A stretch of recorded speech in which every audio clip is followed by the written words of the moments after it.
Fala galera!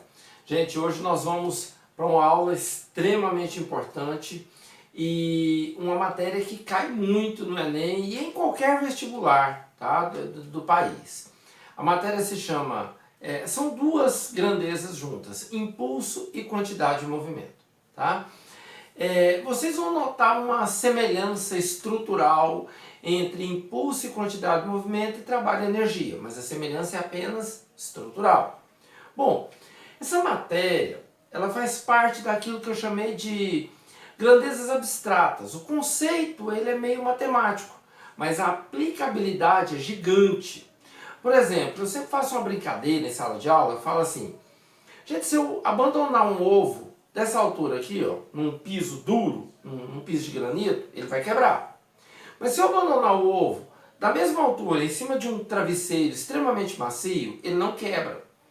Por que ele não quebra? Aí eu viro para os meninos e falo assim, não vale usar as palavras duro, macio e amortece, nem sinônimo delas. Aí geralmente, menino, principalmente no primeiro ano, eles travam, né? Falam assim, como que eu vou responder sem usar esses argumentos? A resposta está no seguinte, que tem a ver com a nossa matéria. Aliás, antes de dar a resposta, fazer a outra pergunta que eu associo a isso, né? Que fica um ovo, fica um trem meio ridículo, né? Mas numa batida, se você tiver sem cinto, quando o carro bate, ele automaticamente para, né? Bateu num poste, por exemplo, ele automaticamente para. Por inércia, você, em relação ao poste e ao carro, você vai continuar com a velocidade que o carro estava. Se o carro estava a 60 por hora, você continua a 60 por hora. Então, alguém vai te parar. Se você está sem cinto, você vai ser freado pelo painel ou por um airbag. Qual que é melhor ser freado, pelo painel ou pelo airbag? Aí eu comento com os meninos.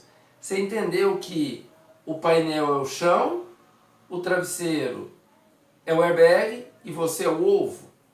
Né? Por quê? O painel vai te arrebentar todinho, você vai se quebrar todo. Já o airbag não. Tá? Talvez você saia ileso, não tenha nada com o airbag. Então, o que é a resposta? Onde é que está a resposta? A resposta está no tempo de atuação da força. Por quê? Vamos direto para o assunto mais sério. O carro, né? Você está a 60 por hora. E alguém vai te parar. Você vai continuar com esse 60 até alguém te parar. Então, ou o painel te para, ou o airbag te para. Só que, quem te para mais rápido? Quem te para mais rápido? É o painel. E para te parar mais rápido, ele faz em você o quê? Mais força. Ele faz mais força em você. Tá? Por isso que ele te quebra, por isso que ele te machuca. Já o airbag, por ser macio, ele demora mais tempo para te frear. Ele te freia de forma mais lenta. Por isso, se ele te freia de forma mais lenta, ele faz em você o quê? Menos força. Por isso que você machuca menos. E esse raciocínio, cara, se ele faz menos força, a desaceleração no airbag é menor do que a desaceleração no painel.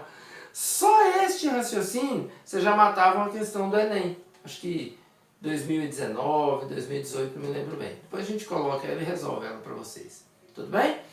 Então vamos à matéria, tá? Gente, o que é impulso? O que é a grandeza física impulso? Definição de impulso, força vezes o tempo. Tá? Força vezes o tempo. Eu quero dar um impulso nesse pincel. Né?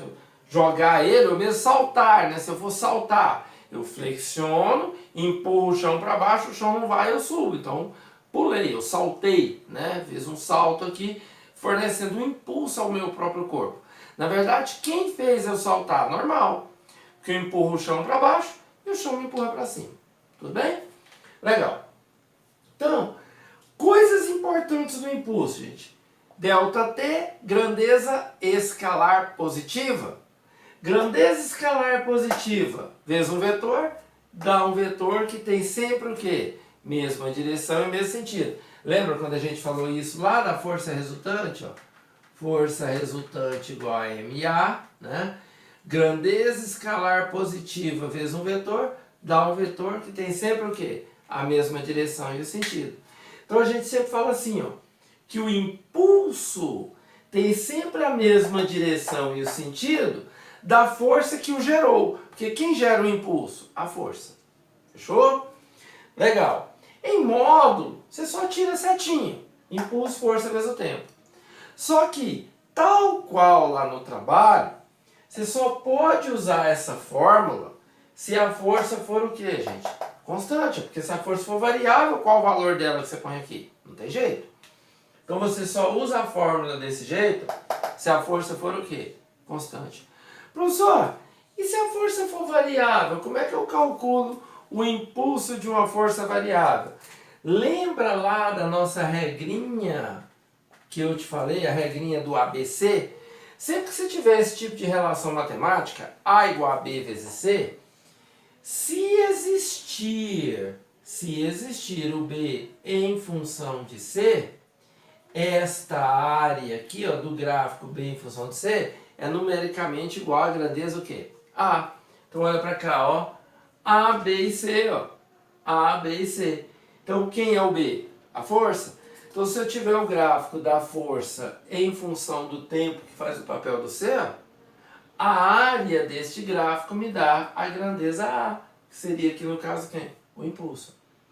Então como é que eu... Gente, isso aqui, quando eu explico essa regra do ABC, eu falo que isso aqui é uma maneira disfarçada da gente falar de integral sem o formalismo matemático do cálculo integral.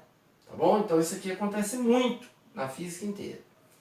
Legal. Então tá aqui. Força variando com o tempo. A área do gráfico me dá o quê? O impulso. Olha essa palavra. Cuidado, cuidado. Acabamos de ver isso, né, na matéria de trabalho. Ó. Se o gráfico for força pelo deslocamento, a área do gráfico é igual a quem? Ao trabalho. Então, muito atento a isso. Beleza? Ok. E, finalmente, qual é a unidade no sistema internacional para o impulso? Lembre que o sistema internacional, lá na primeira aula de vetor eu falo isso, aula 1 de vetor. Sistema internacional tem uma sigla, MKS. Esse MKS faz referência direta a quem? Comprimento, massa e tempo. Metro, K, quilograma, S, segundo. Legal? Beleza. Vamos aqui. Impulso, força vezes o tempo. Força é o que, gente? Newton. E tempo? Segundo. Então, qual a unidade de impulso? Newton segundo. Beleza? Newton segundo. Só, Newton por segundo, não, por a divisão. Aqui é Newton vezes segundo. Então, a gente fala Newton segundo. Tá? Essa é a unidade principal quando a gente fala de quê? De impulso. Só que aquela brincadeira do MKS, ó, metro, quilograma, segundo, você lembra que Newton já é um apelido que a gente deu para a força? Quais são as verdadeiras unidades de força? Massa vezes aceleração. Quilograma vezes metro segundo ao quadrado. Tudo isso vezes segundo, eu cancelo um segundo de cima com um de baixo, sobra o quê? Quilograma metro por segundo. Tá? Então você pode falar kgm por segundo. Essa é também uma unidade válida para impulso. Apesar de que, nos problemas que se pede calcule o impulso, normalmente a unidade usada é o quê? Newton segundo. Mas não esqueça essa aqui não, que daqui um pouquinho eu vou te falar sobre ela. Legal? Então, espera só um segundinho que a gente vai voltar aqui. Daí, essa é a ideia de impulso. E agora eu vou começar a te apresentar a outra grandeza associada ao conteúdo, que é a quantidade de movimento. Tá? Só um segundo. Ok, pessoal? Então vamos lá. Quantidade de movimento, também conhecido pelo nome de momento linear. Gente, é mais comum essa nomenclatura momento linear no ensino superior, tá? Então, mas eu gosto de falar aqui para que você não perca uma questão de vestibular, porque às vezes o cara, um examinador, ele coloca calcule o momento linear da partícula. E às vezes o menino que está acostumado só com o termo quantidade de movimento, perde uma questão por não saber o que é momento linear, que nada mais é do que a quantidade de movimento. Beleza? Bom, essa, gente, talvez seja do ensino médio uma das mais abstratas grandezas. Porque ela é isso aqui, ó. Quantidade de movimento é o produto da massa pela velocidade. Né? Se, por exemplo, eu deixar o pincel e a tampinha caindo, a massa do pincel é maior que a da tampinha. Em qualquer instante, se eles caem juntos, um do lado do outro, em qualquer instante, a quantidade de movimento do pincel será maior que a da tampinha. Por quê? Em qualquer instante, os dois terão a mesma velocidade. Obviamente, quem tem mais massa tem a maior velocidade, tem a maior quantidade de movimento, ok? Então, é simples assim. Coisa importante a ser observada aqui. Note que massa é uma grandeza escalar positiva. Uma grandeza escalar positiva, já falamos bastante disso, multiplicado por um vetor, dá o quê? Um vetor que tem a mesma direção e o mesmo sentido. Então guarda essa informação. Quantidade de movimento, o vetor quantidade de movimento e o vetor velocidade tem sempre o quê? Mesma direção e mesmo sentido. Show? Legal. Em módulo, gente, em módulo você só tira a setinha, que é igual a MV. Tá? Bem tranquilo. Detalhe. Qual é a unidade de quantidade de movimento no famoso sistema internacional, no MKS? Massa é o quê? Quilograma. E velocidade? Metro por segundo. Então, qual a unidade de quantidade de movimento? Quilograma metro por segundo, ou kgm por segundo. Já viu isso antes? Já, né, gente? Há pouquinho tempo atrás aqui, ó, alguns minutinhos eu apaguei, estava aqui, ó. É a mesma unidade de quem? Do impulso. Mas olha então, se quantidade de movimento e impulso tem a mesma unidade, elas são iguais? Não. Elas são grandezas o quê? Equivalentes. Tal qual o trabalho e a energia. São grandezas equivalentes, não são iguais. E esta equivalência, uma das mais importantes, eu te apresento no famosíssimo Teorema do Impulso. Teorema do Impulso muito cobrado em várias provas de vestibular. E bastante, já caiu também muito no Enem. Tá bom? Galera, quando Newton escreve a sua famosa segunda lei, né, o princípio fundamental da dinâmica, força resultante igual a ma, ele não escreveu a fórmula desse jeito aqui. Ele escreveu ela mais parecida com isso aqui, ó. Força resultante m delta v sobre delta t, que é o que a gente chama de quê? De aceleração. Porque quem produz variação na velocidade é a força e não a aceleração. Lá na aula de aceleração, lá no começo da cinemática, eu comento isso com você. A aceleração, ela não produz variação da velocidade, ela é. Tá? Um belo dia, alguém resolveu chamar a taxa de variação da velocidade, ou seja, a variação da velocidade no decorrer do tempo, de quê? De aceleração. Beleza? Legal.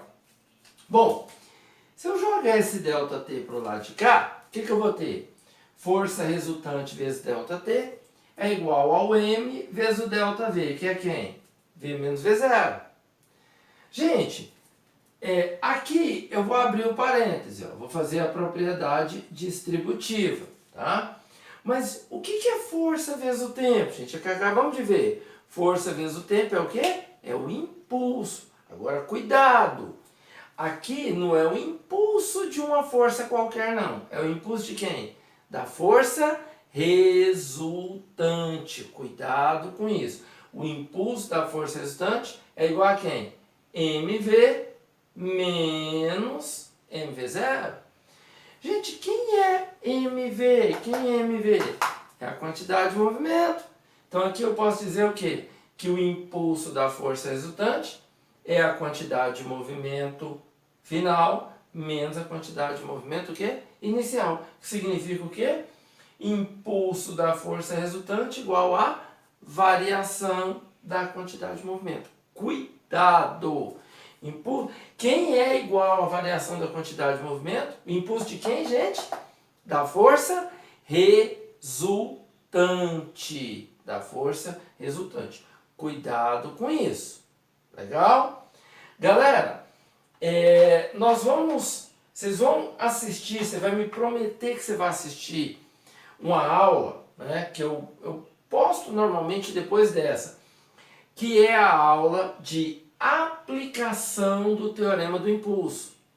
Nessa aula eu vou resolver um exercício padrão, vou colocar ele numérico, tá? Mas eu vou resolver ele literal e no final eu vou expor várias situações em que acontece esse tipo de coisa, que é uma das principais aplicações do teorema do impulso. Tem vários exercícios que você usa isso, tá? Eu vou pegar um caso clássico famoso, tá bom? Então é isso, essa nossa aula para apresentação desses conteúdos, o que é impulso, o que é quantidade de movimento e o teorema do impulso, que é de extrema importância você conhecer isso aqui. Legal? Ok, grande abraço para vocês, bom estudo e tchau, tchau!